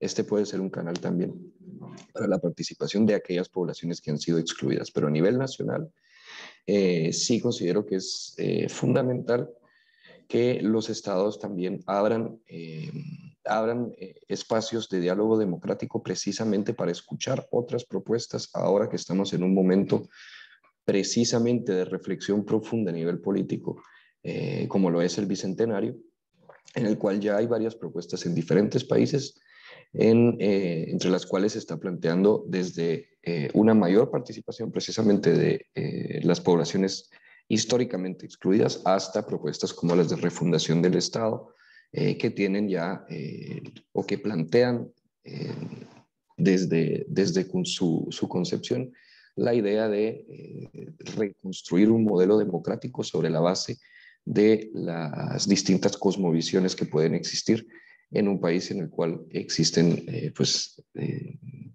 diferencias que tienen que vivir en armonía. El caso de Guatemala es uno de ellos, precisamente, en el cual vemos cada vez más organización política que se empieza a tejer entre comunidades que históricamente han sido excluidas.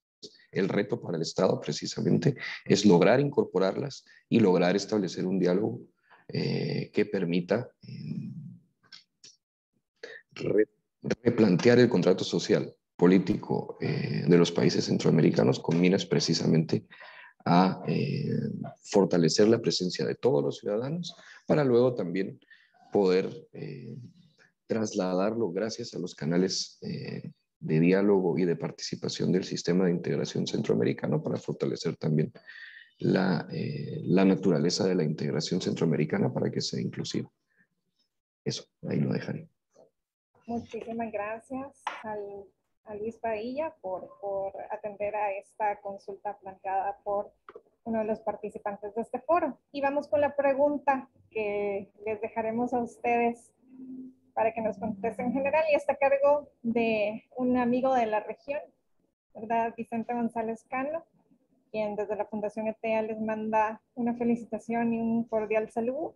Y la pregunta que le plantearemos a los tres en general: ¿creen posible que los avances de la integración económica generen una reducción en las desigualdades internas en los países? Algunos de ellos con presiones fiscales tan bajísimas y tan lejanas de la media de la OCDE, por ejemplo. Entonces, aquí sí, yo cedo totalmente el micrófono a ustedes y dejo, si gustan, a que el primero que me alce la mano y quiera contestar, atienda, y luego el segundo que alce la mano y quiera contestar. Ya no quiero seguir imponiendo el orden, así que el primero que me levante la mano de los tres expertos para atender esa consulta, si gusta se la repito también o no es necesario. Ok, con mucho gusto. Se las repito. ¿Creen posible que los avances de la integración económica generen una reducción de las desigualdades internas en los países? Que los países de esta región se caracterizan por presiones fiscales bajas y algunos que están lejos de la media de la OCDE, por ejemplo. Entonces, a Vicente le agradecemos su participación y veo que Adriana se animó a abrir micrófono, así que adelante, Adriana. Bueno, más allá, digamos, la pregunta de Vicente es naturalmente muy digna de Vicente, digamos, difícil en ese sentido, que estratégica y compleja. Yo lo que más bien dejaría más que una respuesta es más bien una pregunta que nos puede llevar a las reflexiones para encontrar ese camino, y es: ¿cuál es el modelo de desarrollo que está detrás de la integración económica que hoy por hoy tenemos? Y ahí mi sospecha va en tres líneas. La primera es: ¿quiénes son los que están insertos en la exportación de bienes y servicios? Empezando, digamos, si analizamos y desgranamos la matriz productiva de los países de la región, y si lo traducimos a esto, por ejemplo, en territorios y en empleo, vamos a obtener, digamos, parámetros diferenciados de quiénes son los que se están beneficiando en términos de esa integración económica que hoy por hoy se está empujando. Y vemos también que hay desigualdades, no solo, digamos, a nivel de territorio urbano-rural, sino que también, digamos, de grupos poblacionales específicos, y las élites económicas, digamos, nacionales, que se transformaron luego en élites regionales, digamos, ancladas a un modelo, digamos, a una determinada forma de inserción internacional como tal. Y esto no es un problema en sí, digamos, de la integración misma, sino que es el modelo sobre el cual descansa ese proceso de integración como tal, y a quién le rinde y por qué, por ejemplo. Y hay también un tema, digamos, muy importante, digamos, porque hay un énfasis muy relevante en la agenda comercial y en la agenda MIPYME, que es donde se generan muchos de los empleos de subsistencia que hoy por hoy tiene la región. Hay también, digamos, diferentes pujas al respecto y cómo se pueden, digamos, en realidad, digamos, transformar emprendimientos de subsistencia a otro tipo, digamos, de emprendimiento, digamos, ya más encadenados o de transformación económica productiva como tal. Entonces, creo que dentro de la misma integración económica hay tensiones en este mismo lado en este sentido como tal. Y también hay que mencionar, digamos, en el caso, por ejemplo, de todos los procesos que lleva la CAC y el desarrollo, digamos, agrícola rural, bueno, también viene el otro punto, ¿no? Que esa es también la otra historia, ¿no? Dentro del mismo desarrollo agrícola como tal, hay también, digamos, desigualdades muy inherentes, incluso que se ven, por ejemplo, en el establecimiento de los salarios mínimos en la región centroamericana en general.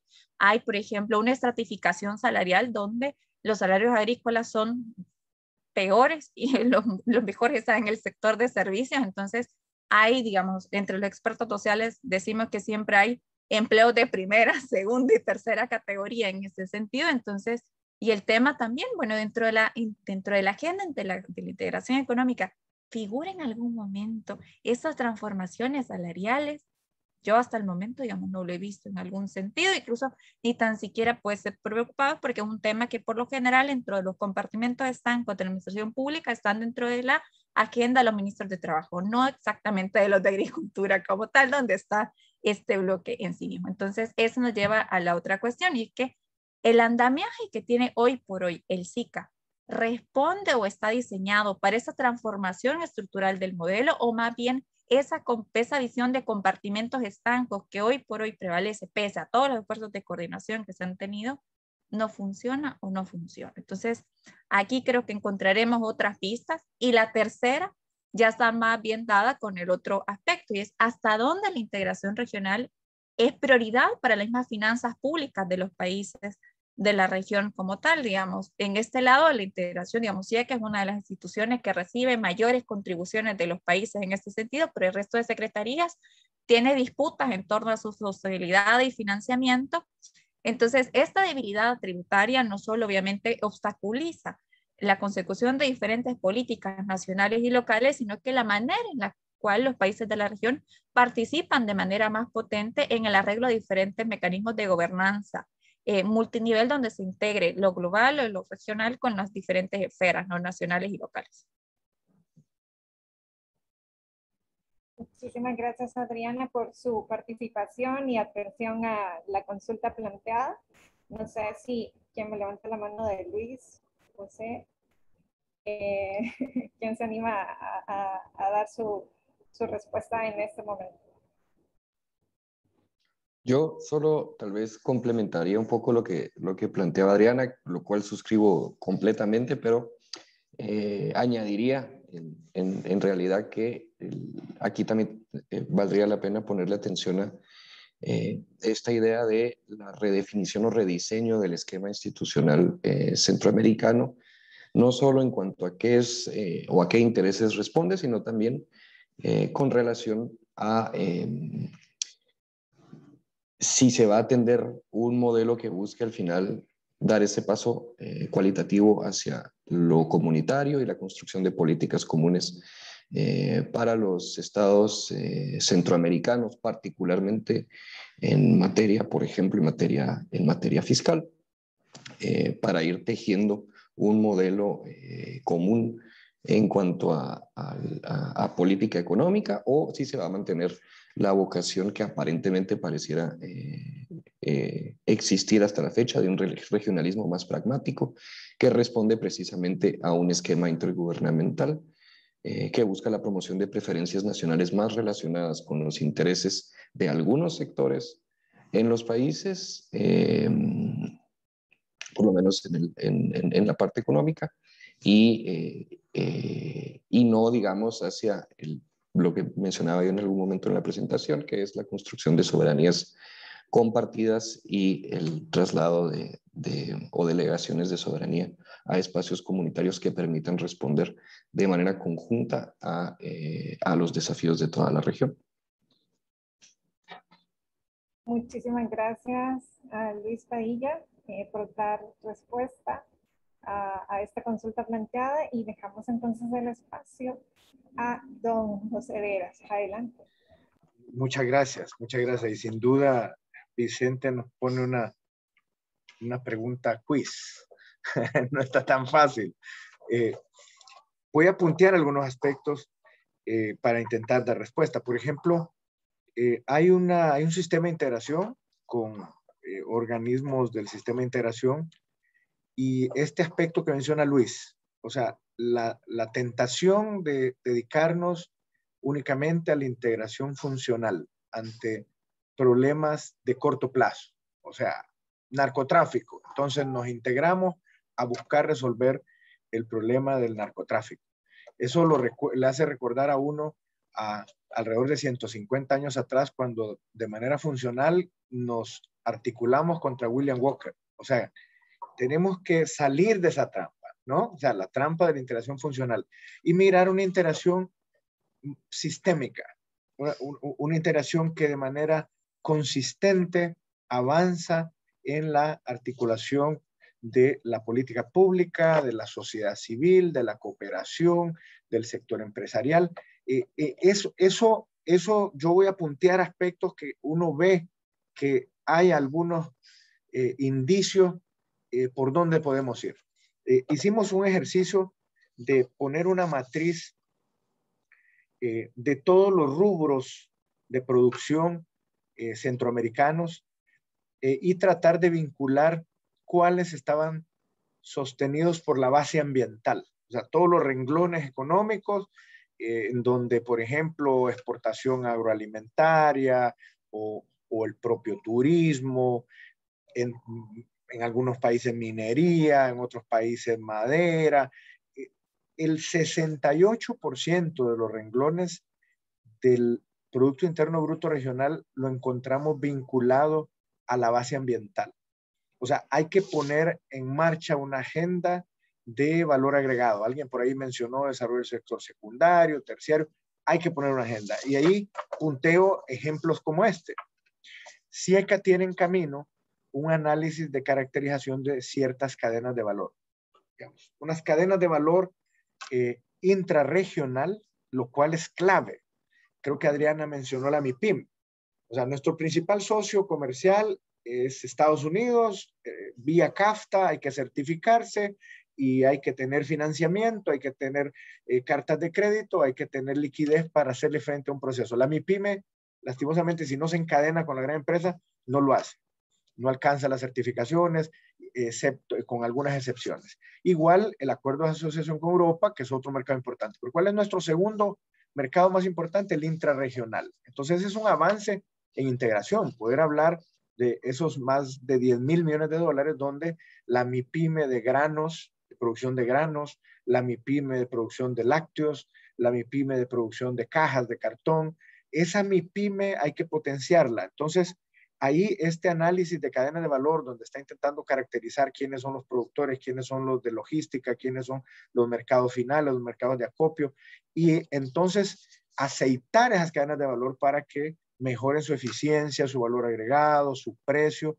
Eso es muy importante y muy práctico para que ese beneficio de ese avance que se llama comercio intrarregional llegue entonces a favor de la MIPYME y también del consumidor, porque si se eficientan esas cadenas de valor, vamos a tener mejores precios y más competitividad. Otros elementos, por ejemplo, si las uniones aduaneras que ya empezaron a caminar se profundizan, todo el sector logístico se va a ver beneficiado, mayor empleo, mayor digamos, alcance de las empresas logísticas locales para ofrecer servicios regionales, con lo cual traerá impactos en el empleo. Turismo, otro muy importante, o sea, permitir al turista entrar por el Juan Santamaría y salir por la Aurora de manera fácil, eso va a distribuir mejor el derrame económico del turismo. La industria agroalimentaria en esas cadenas de valor, si el proceso de integración sigue facilitando uniones aduaneras y logística, sin duda traerá esa agenda de derrame. Estamos vaso lleno, vaso vacío, y ahí es donde hay que aceitar ese proceso. La libre movilidad y empleo, digamos, ese es un tema que hay que tocar, la libre movilidad y el empleo.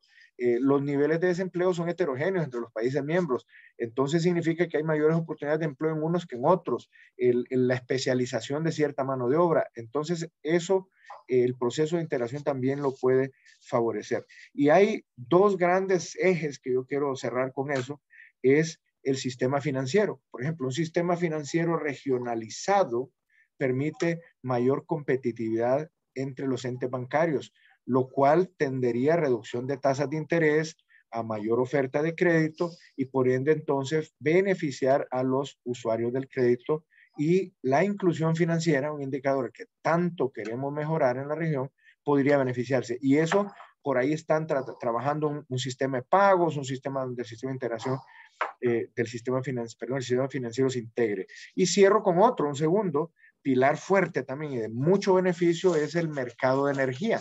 O sea, se dio un avance creando el sistema de interconexión. Todo el sistema eléctrico de Centroamérica está conectado, pero todavía no hemos dado el salto de que eso se convierta en un mercado regional de energía, donde los precios de los consumidores y la oferta de los generadores le permita a los consumidores residenciales y a las industrias ganar esa competitividad desde el punto de vista de precio, pero también ganar esa sostenibilidad desde el punto de vista ambiental. O sea, toda la generación de energía renovable del mercado regional no se está reflejando todavía en esa matriz y por eso los shocks de los precios de petróleo y la generación no renovable. Entonces, esos punteos que señalo ahí están ahí trabajados por uno u otro órgano del sistema. Hay que articularlo, hay que profundizarlo y de esa manera llegar a ese beneficio del cual nos pregunta Vicente y que en cada uno de ellos yo sé que podemos encontrar. O sea, ya hay transacciones de energía de un país a otro,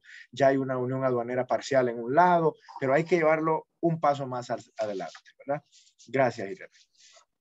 Muchísimas gracias a nuestros expertos panelistas. Con esto finalizamos la etapa de interacción con nuestra audiencia, a quien también trasladamos nuestro agradecimiento por el compromiso que han tenido en acompañarnos en estas 4 jornadas y específicamente en esta que nos pone retos, no solo para la región, sino también personales para atender desde nuestro espacio de intervención y generar posibilidades de mejora para nuestra población. Yo, previo a dar nuestro mensaje de cierre, me gustaría nuevamente cederles el micrófono a ustedes para que se puedan despedir de nuestra audiencia. Iniciamos en el orden que habíamos definido al principio y sí, volviendo a imponer orden. Don Luis Padilla, si se quiere despedir de nuestra audiencia, adelante.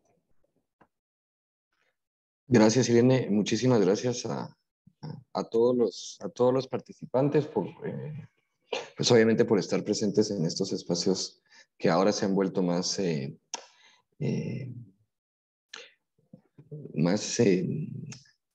sencillos para dialogar, para tener este tipo de debates gracias a las herramientas tecnológicas, ¿verdad? Las plataformas virtuales.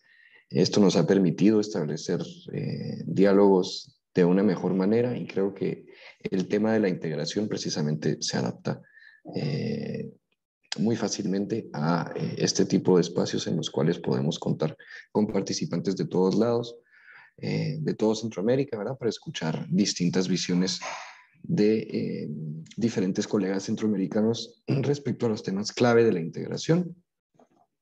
Así que yo les animo a, en función de los últimos seminarios que han tenido y a seguir dialogando, seguir conversando sobre estos temas y profundizar en aquellos que quedaron tal vez en el tintero, y animo también a la SIECA y a la CAS a hacer una segunda versión de estos seminarios para ir abordando de manera más detallada cada uno, porque sí que son bastante complejos. Muchísimas gracias a usted, maestro Luis Padilla, por hacernos un espacio en su agenda y podernos ilustrar desde la óptica política institucional los retos o identificar algunos de los retos que debemos de priorizar en el actual contexto. Cedemos el micrófono nuevamente al doctor José Deras para su mensaje de cierre. Yo creo que ya hablé suficiente los temas. Únicamente agradecer a Conrad, agradecer a SIECA, agradecer la invitación para el Banco Centroamericano de Integración Económica. Un placer, Luis, un placer, Adriana, Irene, y a todos los que han estado participando en la audiencia, las preguntas, los comentarios, todos los hemos leído. Agradecerles y que se vuelvan a repetir este tipo de espacios. Son muy productivos. Gracias. Agradecemos al doctor José Vera, siempre dispuesto a colaborar con la SIECA en este tipo de actividades de formación y de generación de conocimiento. Así que muchísimas gracias a usted, al Bessi y a todo su equipo por permitirnos poder dialogar en este espacio. Bienvenidos será siempre. Y de último, pero no menos importante, cedemos el micrófono a nuestra experta Adriana Velázquez. Adelante. Bueno, muchas gracias a todos, digamos, los que nos han acompañado en este espacio por estar fielmente, digamos, las diferentes horas que ha durado este evento con la dinámica de Zoom. Realmente, digamos, se hace fácil, pero a la vez complejo unirse a diferentes espacios porque hay una sobreoferta, digamos, que elegir. Entonces, muchas gracias por habernos escogido en esta ocasión, como que si fuéramos un programa de televisión. Gracias también a los expertos que han compartido también conocimientos. Uno siempre, digamos, se lleva algo nuevo para reflexionar y seguir aprendiendo. Y también, bueno, gracias a todas las hormiguitas trabajadores que hacen posible, digamos, este tipo, digamos, de espacios. Irene, Anelisa, Ana, Álvaro, gracias de verdad por siempre estar, digamos, cumplidos, darle seguimiento logístico a todo esto. Y bueno, será siempre un gusto compartir con ustedes reflexiones. Sin más, agradecerles nuevamente a nuestros expertos por la gentileza en compartir sus conocimientos, que algunos de ellos son derivados de años de trabajo en el área, años de investigación, así que muchas gracias por en este tiempo tan limitado compartirnos sus valoraciones. Como sí que agradecemos a la Fundación Conrad, a Adenauer, a Anelisa, a Álvaro, a Claudia Rosales y a su director Rudolf. por estos espacios y también aprovechar el espacio para agradecer al equipo de gestión de conocimiento de la SIECA, Andrea García y Esmeralda Salas, que sin ellas no hubiese sido posible esta actividad. Sin más, nosotros dejamos hasta aquí este espacio y agradecemos nuevamente su participación. Pasen una feliz jornada, por favor, nos interesa su opinión. Si pueden llenar la encuesta que estamos trasladando vía chat, sería genial. Muchísimas gracias a todos y todas, que tengan un feliz día. Hasta luego. Gracias a todos, muy amables. Finalmente estamos agradecidos con todos ustedes por haber participado en este evento y especialmente a nuestros expertos. También a todos los participantes quienes hayan participado en 3 sesiones como mínimo se les estará brindando un diploma de participación. Por lo tanto, estén anuentes a ello y quisiera invitarles a participar en nuestros próximos eventos virtuales en el 2022. Estén atentos en divulgaciones, invitaciones y recordatorios a los próximos eventos en las redes sociales institucionales.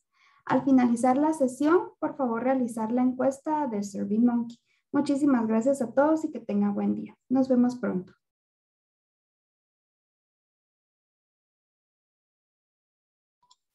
Hasta pronto.